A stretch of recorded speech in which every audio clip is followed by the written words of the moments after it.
Kimia unsur transisi golongan 1B dari kelompok 5 kelas B Indralaya. Saya Putri Wulan Andini. Saya Adi Hermawan.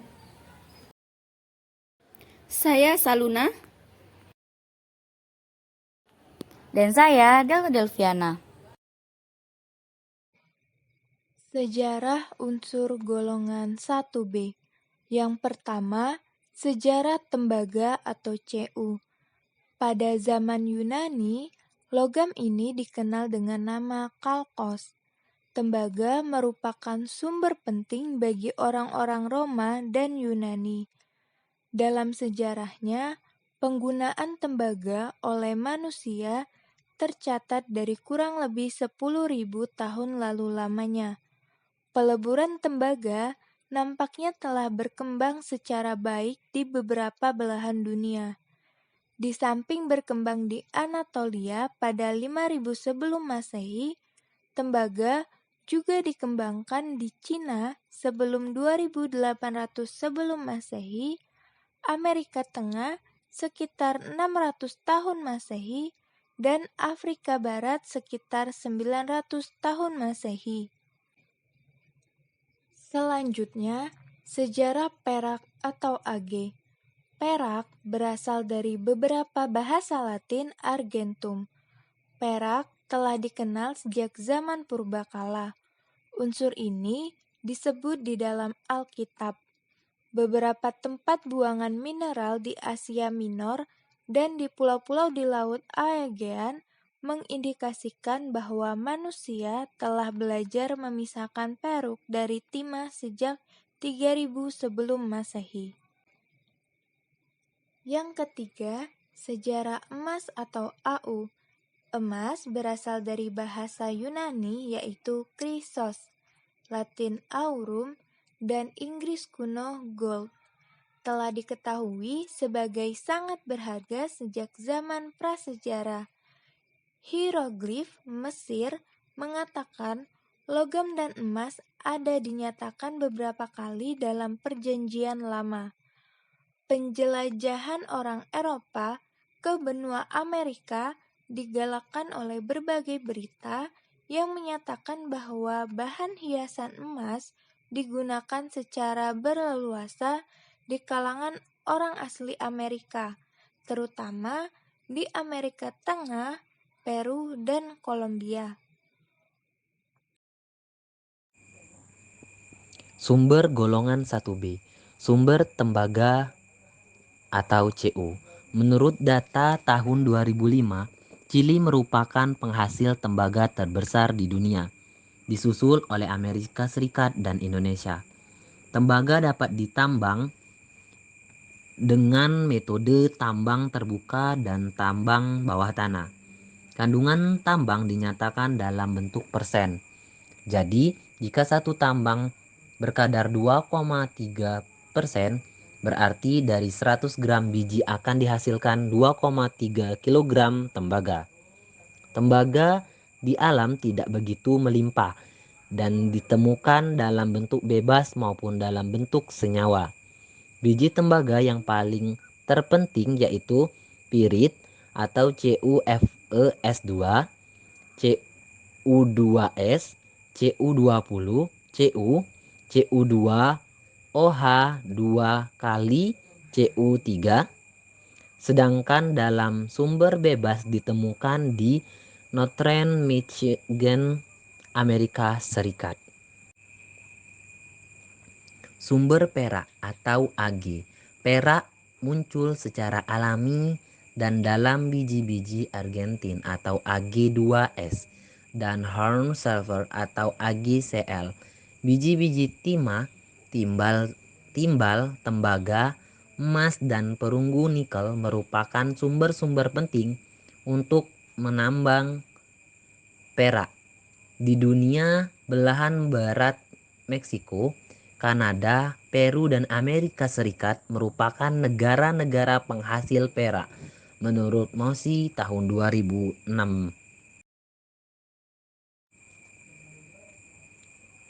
Selanjutnya, sumber emas atau Au. Di kerak bumi ditemukan pada 0,004 ppm. Emas ditemukan. Logam ini banyak terdapat di nugget emas atau serbuk di bebatuan dan seringnya dipisahkan dari bebatuan dan mineral-mineral lainnya dengan proses penambangan. Sekitar 2/3 produk emas di dunia berasal dari Afrika Selatan. Emas terkandung pula di dalam air laut sekitar 0,1 sampai 2 miligram per ton, tergantung di mana sampel air lautnya diambil. Sifat fisika dan kimia golongan 1B. Yang pertama, sifat fisika dan kimia tembaga atau Cu. Sifat fisika, tembaga merupakan logam yang berwarna kuning, kemerahan seperti emas kuning, dan keras bila tidak murni. Mudah ditempa atau liat, dan bersifat mular sehingga mudah dibentuk menjadi pipa, lembaran tipis, dan kawat. Konduktor panas dan listrik yang baik kedua setelah perak. Nama tembaga, lambang Cu, nomor atom 29. Deret kimia yakni logam transisi. Golongan ke-11 periode ke-4 blok D. Massa atom 63,546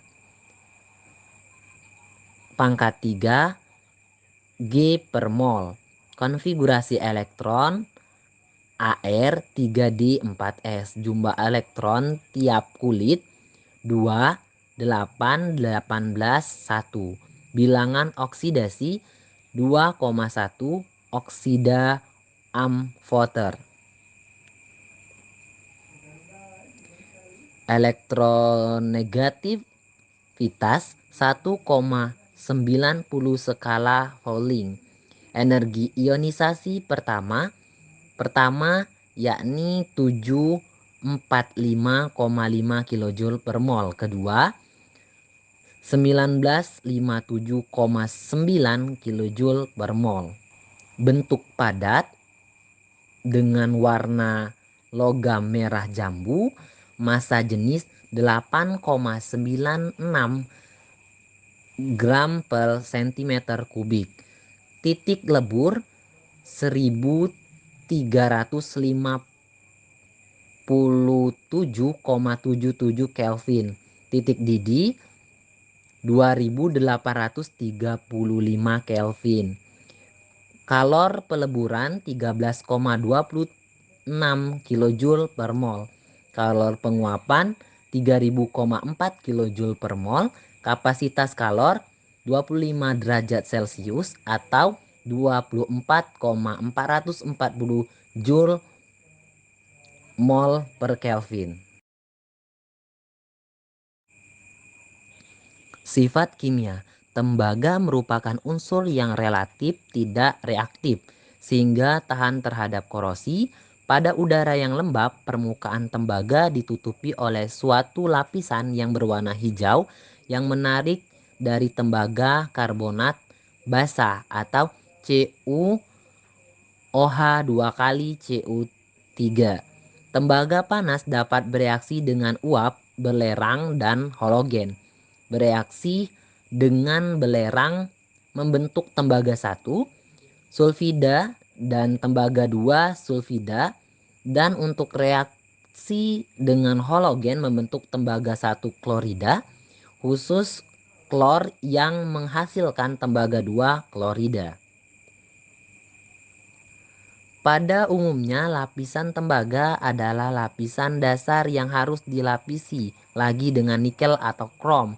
Pada prinsipnya ini merupakan proses pengendapan logam secara elektrokimia.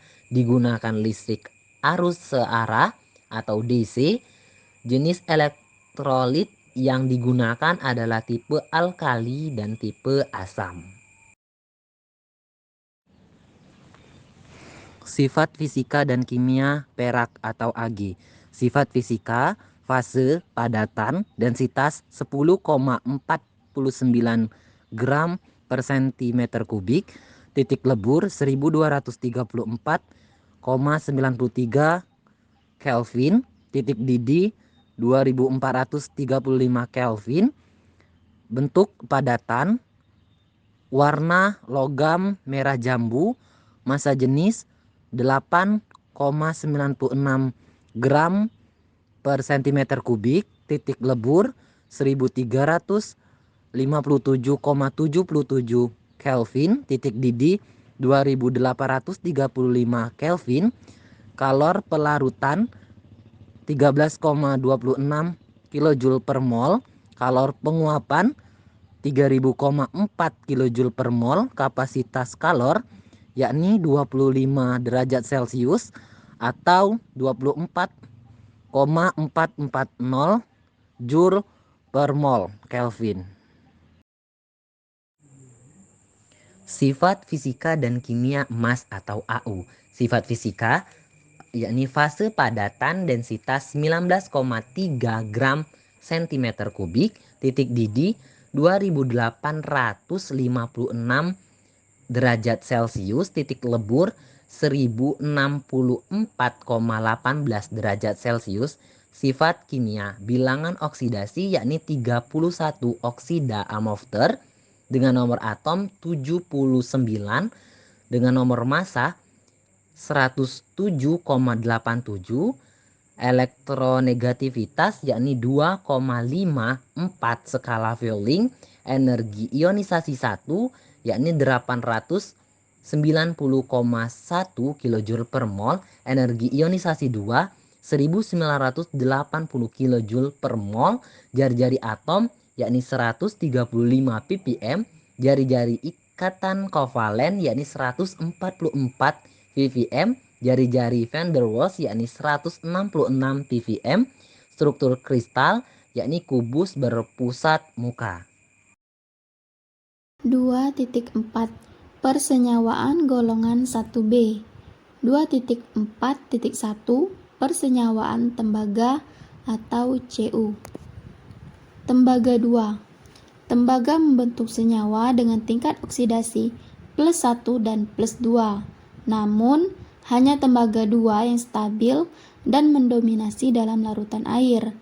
Dalam larutan air, hampir semua garam tembaga 2 itu berwarna biru, yang karakteristik dari warna ion kompleks koordinasi 6, CuH2O 62+.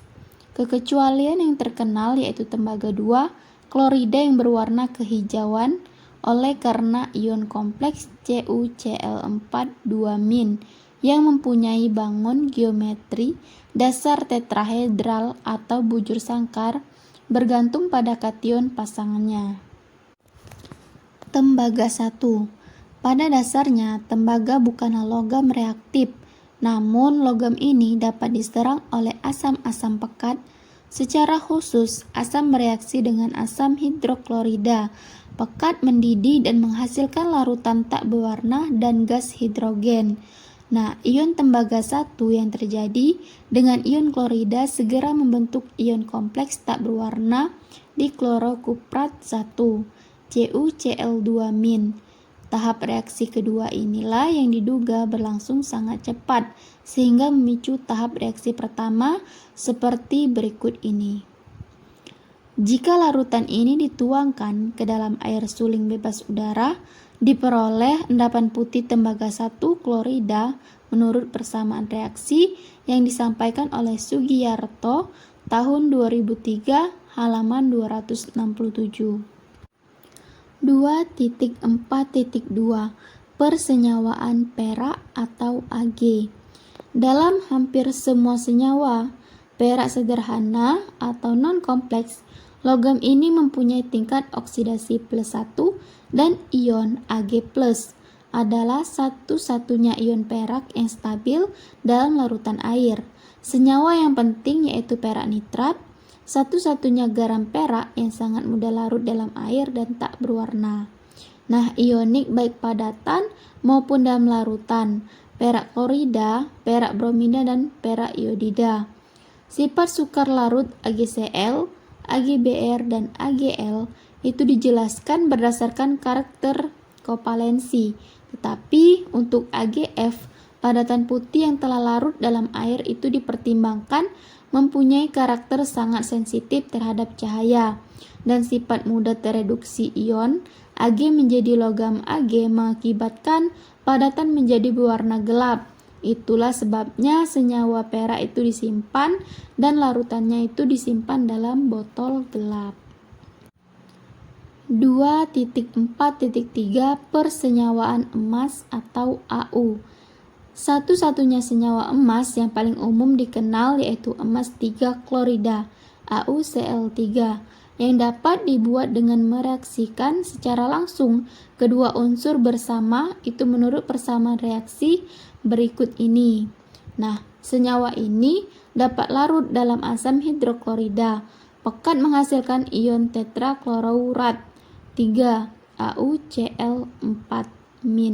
Suatu ion yang merupakan satu-satu komponen dalam emas cair, yaitu suatu campuran spesies emas dalam larutan yang akan mengendapkan suatu fil logam emas jika dipanaskan. Itu menurut Sugiarto tahun 2003 halaman 2. 6.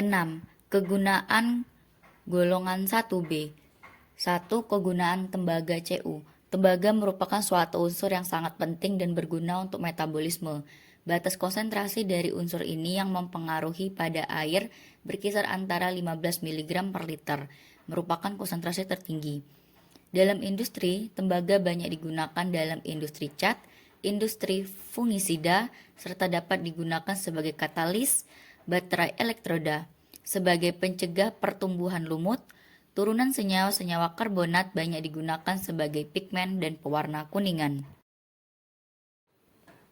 2. Kegunaan perak. Perak steril digunakan untuk perhiasan dan perabotan perak. Campuran logam ini biasanya mengandung 92,5% perak, dengan sisanya tembaga atau logam lainnya. Perak juga merupakan unsur penting dalam fotografi, di mana sekitar 30% konsumsi industri perak digunakan untuk bidang ini. Pada fotografi, konvensional digunakan pada film. 3. Kegunaan emas. Logamnya yang tampak menarik, emas juga banyak digunakan untuk membuat koin dan dijadikan sebagai standar moneter di banyak negara. Elemen ini juga banyak digunakan untuk perhiasan, gigi buatan, serta membuat kontak listrik bebas korosi. Selanjutnya, kerugian unsur golongan 1B. Yang pertama, kerugian tembaga. Tembaga bersifat racun. Ini dapat terjadi ketika tembaga menumpuk dalam tubuh akibat penggunaan alat masak tembaga. Unsur Cu yang berlebih dapat merusak hati dan memacu sirosis. Bahaya tembaga logam ini apabila dalam keadaan serbuk menimbulkan bahaya api. Pada kepekatan lebih dari 1 mg per liter, tembaga masih diperbolehkan mencemari makanan dan benda-benda yang dicuci dalam air. Selanjutnya, kerugian perak. Walau unsur perak itu sendiri tidak beracun, banyak senyawa garamnya yang sangat berbahaya. Senyawa-senyawa perak dapat diserap dalam sistem sirkulasi tubuh dan hasil reduksi perak dapat terdepositkan pada banyak jaringan tubuh. Sebuah kondisi atau argyria dapat menimbulkan pigmen-pigmen abu-abu pada kulit tubuh dan selaput-selaput mukos.